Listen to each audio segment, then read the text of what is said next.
नमस्कार, आप देख रहे हैं न्यूज के। मैं हूं आपके साथ। आज हमारे साथ स्टूडियो में जुड़े हैं हरि गोपाल शर्मा जी। आपका बहुत बहुत स्वागत है। राधे राधे। आज हम जानेंगे इनसे कुछ विशेष बातें। दिवाली का पर्व खत्म हो चुका है और अब बस लोगों को इंतजार है छठ। छठ ये एक ऐसा महापर्व है जो सिर्फ ना बिहारियों के लिए बल्कि हर इस व्यक्ति के लिए पर्व महत्व रखता है जो इसकी महत्वता को खूब जानता है। बता दें कि यही एक ऐसा पर्व है जिसमें ना सिर्फ उगते हुए सूर्य को बल्कि डूबते हुए सूर्य की भी आराधना, उनकी उपासना की जाती है। तो ऐसे में जानते हैं कि आखिर जो 4 दिनों तक पर्व चलने वाला है, इसमें कौन कौन सी सावधानियां बरतती है। सबसे खास बात जो दर्शक जानना चाहते हैं, जो कि इसकी तिथि को लेकर काफी ज्यादा कंफ्यूज है कि आखिर किस दिन कौन सा पर्व मनाया जाएगा, बताइए। देखिए, दीपावली के बाद यदि कोई बड़ा पर्व है वो कार्तिक मास में छठ महापर्व है। ये पर्व 4 दिन तक चलता है और इसमें 36 घंटे का निर्जला व्रत होता है। बड़ा कठिन व्रत महापर्व है छठ महापर्व। कार्तिक मास की चतुर्थी तिथि से लेकर के कार्तिक मास के शुक्ल पक्ष की सप्तमी तिथि यानी कि इन 4 दिन में ये पर्व मनाया जाता है। इस साल इसकी तिथि को लेकर भी संशय है कि किस दिन कौन सा पर्व मनाया जाएगा। तो हम आपको बता रहे हैं कि 5 नवंबर को कार्तिक मास की शुक्ल पक्ष की चतुर्थी तिथि है।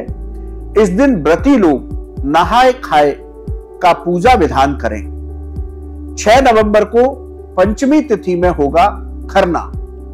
इस दिन व्रती निर्जला व्रत रह करके पूजा की सामग्री तैयार करते हैं और शाम के समय सात्विक भोजन ग्रहण करते हैं।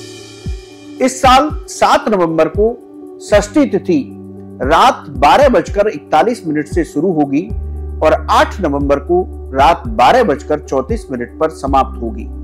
इसलिए 7 नवंबर को षष्ठी तिथि यानी कि संध्या के समय का अर्घ देना सर्वोत्तम रहेगा और 8 नवंबर को सप्तमी तिथि में सूर्योदय के समय अर्घ देकर के अपना व्रत पूर्ण करेंगे तो ये उत्तम होगा। यानी कि 4, 5, 6, 7, 8 तो ये 4 दिन का पर्व है। 7 नवंबर को यदि हम अर्घ के मुहूर्त की बात करें तो शाम 5:13 पर अस्ताचल सूर्य को अर्घ दिया जाएगा। ये आपके शहर के अनुसार इस समय में थोड़ा बहुत परिवर्तन हो सकता है। 8 नवंबर को सुबह उदयमान सूर्य यानी कि सूर्योदय जब होता है तो सुबह 6:10 पर उदयमान सूर्य को अर्घ देकर के ये व्रत पूर्ण होगा। बंधुओं, इस बार छठ महापर्व के दिन सर्वार्थ सिद्ध योग भी बन रहा है। इस योग को बड़ा कल्याणकारी माना जाता है। इस पर्व की बात करें तो ये सूर्य देव और छठी मैया की पूजा का पर्व है। सूर्य देव प्रकृति में भरण पोषण करते हैं, साक्षात प्रकट देव हैं। छठी मैया प्रकृति का स्वरूप है। तो ये प्रकृति पूजा का संदेश देने वाला पर्व है, स्वच्छता का संदेश देने वाला पर्व है। इसलिए इस पर्व को किसी राज्य विशेष से, किसी स्थान विशेष से देख करके नहीं देखना चाहिए। ये सूर्यदेव और प्रकृति दोनों के प्रति कृतज्ञता व्यक्त करने का पर्व है, क्योंकि इनसे हमें आरोग्यता प्राप्त होती है, धन धान्य प्राप्त होता है। इसलिए सभी लोगों को इस पर्व को श्रद्धा भक्ति के साथ शास्त्र विधि से सावधानी पूर्वक मनाना चाहिए। अब ऐसे में एक सवाल ये है जो कि बहुत ही महत्वपूर्ण है। सवाल ये है कि यदि कोई पहली बार छठ पूजा कर रहा है या फिर कोई अपने घर से दूर है तो किस तरीके से इस पूजा को करें? देखिए, जो लोग घर से बाहर हैं या पहली बार इस व्रत को कर रहे हैं तो एक बात तो अवश्य ध्यान रखें, एक बार इस व्रत को उठाने के बाद फिर इसको लगातार किया जाता है। तो आप पूरे व्रत विधान को समझने के बाद पहली बार इस व्रत को अपना उठा रहे हैं तो इस व्रत को करिए। आप घर से बाहर हैं या आप पहली बार कर रहे हैं तो पूजा के नियम तो वही रहेंगे। पहले दिन आप नहाए खाए मनाएंगे। घर पर ही आप सूर्योदय से पहले स्नान करेंगे। जहां घर की रसोई है उसको पूरी तरह स्वच्छ करिए। जहां पूजा का स्थान है, जहां बैठ करके आपको पूजा करनी है, उस स्थान को आप साफ करें। और पहले दिन भी आप एक वक्त भोजन करें। दूसरे दिन खरना होता है, इसमें हम पूजा की सामग्री तैयार करते हैं। तो आप जहां भी रहते हैं वहां सात्विक तरीके से पूजा की सामग्री साफ सफाई स्वच्छता के साथ तैयार कीजिए और निर्जला व्रत पूरे दिन रखें और शाम के समय कोई सात्विक भोजन करें। विशेष रूप से इसमें रोटी और गुड़ की खीर बना करके खाई जाती है। और 6वें दिन जो षष्ठी तिथि है, जिस दिन आपको अस्ताचल सूर्य को अर्घ देना है, तो पूरे दिन निर्जला व्रत रखा जाता है। तो आप निर्जला व्रत रखिए। यदि आपको कहीं भी ये जल जो है पानी में खड़े होकर के दिया जाता है, तो यदि आप कहीं ऐसे फ्लैट सिस्टम में रहते हैं तो किसी बड़े पात्र में, जैसे आपके जहां नहाने का टब है, तो उसमें खड़े होकर भी आप जल दे देंगे। श्रद्धा भक्ति बहुत बड़ी चीज है। आपके मन में इस व्रत को करने की भावना होनी चाहिए, तो उसका फल भी आपको प्राप्त होगा। इसलिए जल में आप छत पर जाकर के खड़े हो जाइए और अस्ताचल सूर्य को अर्घ दीजिए और रात्रि जागरण करते हुए अगले दिन सुबह उदयमान सूर्य को जिस स्थान पर आपने अस्ताचल सूर्य को अर्घ दिया है, उसी स्थान पर आपको सूर्योदय के समय अर्घ देना है। इस बात का भी विशेष ध्यान रखना चाहिए। इन दोनों में स्थान परिवर्तन नहीं करना चाहिए। ऐसे में एक सवाल है, जो कि छठ पूजा तो सभी लोग करते हैं, बट कई लोगों को यह नहीं पता होता कि आखिर छठ पूजा की कहानी क्या है, छठ पूजा मनाई क्यों जाती है, पहली बार किसने छठ पूजा मनाई? देखिए, बहुत अच्छा सवाल किया आपने। इस पर्व को जो पुराण और शास्त्रों में कथाएं मिलती हैं, इस व्रत को अनादि अनंत काल से किया जा रहा है, क्योंकि सूर्य देव हमारे यहां साक्षात प्रकट देव हैं। इनकी किरणों से हमें आरोग्यता प्राप्त होती है। छठी मैया प्रकृति का स्वरूप है, प्रकृति से हमें धन धान्य की प्राप्ति होती है। तो उनके प्रति कृतज्ञता व्यक्त करने के लिए उनकी उपासना की जाती है। वेदों में सूर्य उपासना का विधान विस्तार से दिया गया है। यदि इस व्रत को करने की बात करें तो यह व्रत सतयुग से चला आ रहा है। सतयुग में देव माता अदिति ने, जब देवता असुरों से हार गए, तब देव माता अदिति ने सूर्य देव और छठी मैया की उपासना की कि मुझे ऐसा पुत्र प्रदान कीजिए जिससे कि हमें पुनः अपना राज्यपाट असुरों से प्राप्त हो जाए। तब छठी मैया की कृपा से, सूर्य देव की कृपा से उनको इतना तेजस्वी पुत्र प्राप्त हुआ जो त्रिनेत्र थे। उसने देवताओं को विजय दिलाई असुरों पर और राजपाट प्रदान किया। इसी तरह त्रेता युग में भगवान राम और सीता ने अपना राज्य संभालने से पहले लंका पर विजय प्राप्त करने के बाद सूर्य उपासना की, छठी मैया की उपासना की। यह शास्त्रों में मिलता है। इसके साथ द्वापर में द्रौपदी ने भगवान कृष्ण से, जैसे जुए में सब पांडव हार गए तो कैसे ये राजपाट वापस मिले, इसका उपाय पूछा। तब भगवान कृष्ण ने उनसे कहा कि आप कार्तिक मास के शुक्ल पक्ष की षष्ठी तिथि को सूर्य उपासना कीजिए, छठी मैया की पूजा कीजिए, व्रत अनुष्ठान कीजिए। तो द्रौपदी ने भी इस व्रत को किया था। इसके साथ एक राजा की कथा भी इसमें मिलती है कि देवसेना नाम के एक राजा थे, उनके कोई संतान नहीं थी, धर्मपरायण थे। तो महर्षि कश्यप ने उनसे एक पुत्रेष्टि यज्ञ कराया। उनकी पत्नी को उस यज्ञ की खीर प्रदान की।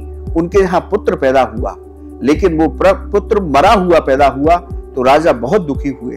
राजा शमशान स्थल में अपने पुत्र के साथ अपने प्राण त्यागने जा रहे थे, तभी वहां एक दिव्य कन्या प्रकट हुई। तो उसने अपना परिचय राजा को दिया कि मैं ब्रह्मा जी की मानस पुत्री देवसेना हूं।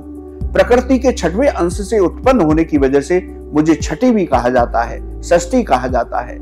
इसलिए आप चिंता ना करें, आप कार्तिक मास के शुक्ल पक्ष की षष्ठी तिथि को मेरा व्रत करें, सूर्य उपासना करें और अपनी प्रजा से भी इस व्रत को कराएं, तो आपको एक दीर्घायु पुत्र की प्राप्ति होगी। राजा ने षष्ठी मैया के बताए हुए व्रत को किया। कार्तिक मास की षष्ठी तिथि को विधि विधान के साथ व्रत किया, उनकी प्रजा ने भी किया।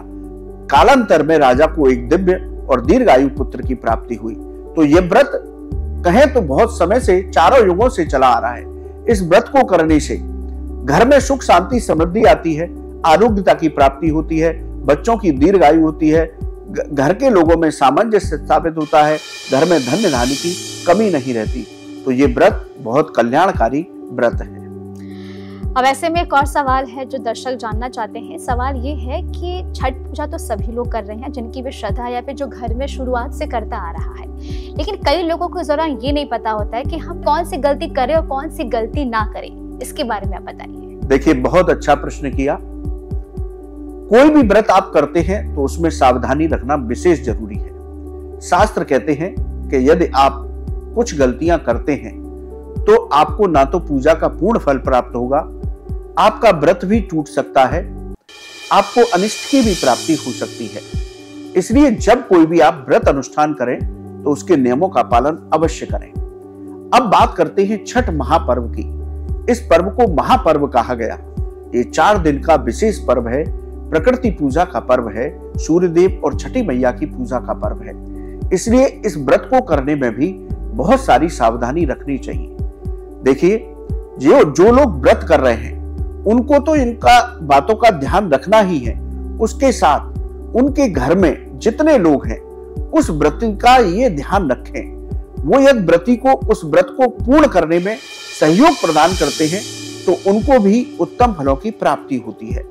तो समझ लीजिए कि यदि घर में एक व्यक्ति व्रत है तो पूरे परिवार के सदस्यों को यह समझना चाहिए कि हम सब भी इसके साथ व्रत हैं। इसकी पूजा में किसी तरह की कोई गलती ना हो, इसका ध्यान हम सभी को रखना है। तो परिवार में चाहे एक व्रत रहे लेकिन सभी लोगों को उसका सहयोग करना चाहिए। अब सावधानी क्या करनी है कि व्रत के दौरान आप किसी भी तरह से क्रोध करने से बचें, गुस्सा करने से बचें। आप शांत मन से 4 दिन अपने अवश्य निकालें। इसी तरह आप व्रत के दौरान किसी से भी गलत भाषा में बात ना करें, यानी कि अपनी वाणी पर नियंत्रण रखें। किसी के प्रति ईर्ष्या, द्वेष, चुगली, इन सब बातों को नहीं करना चाहिए।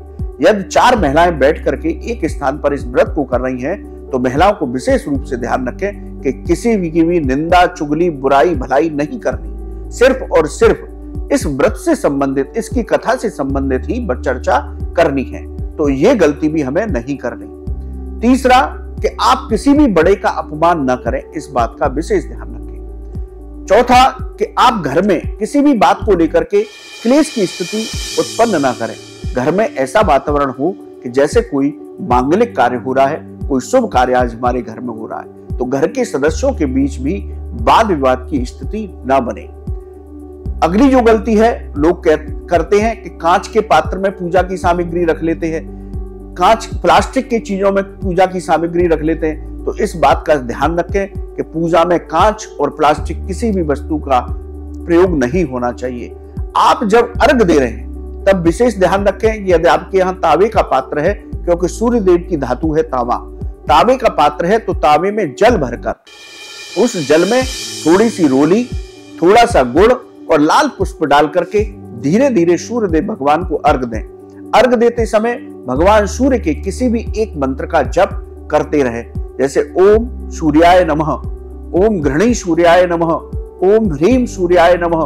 कोई भी एक मंत्र लेकर के धीरे धीरे अर्घ दें और इस मंत्र का जप करते रहें। इसी तरह आपको इस व्रत के दौरान अपने तन मन की पवित्रता का बहुत ध्यान रखना है।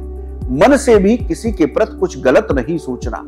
इसके साथ तन की भी शुद्धता रखनी है। आप यदि अशौच की अवस्था में, अशुद्ध अवस्था में आप लघु शंका करने गए हैं तो पुनः अर्ध स्नान करिए, उसके बाद ही पूजा स्थान पर प्रवेश करिए।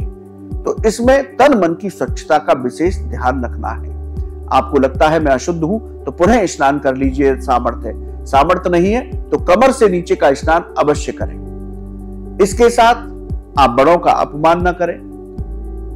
इसके साथ आप 4 दिन तक चारपाई और पलंग पर ना सोएं। जो भी व्रती हैं उनको धरती पर ही शयन करना चाहिए और षष्ठी की शाम का अर्घ देने के बाद तो शयन करना ही नहीं है।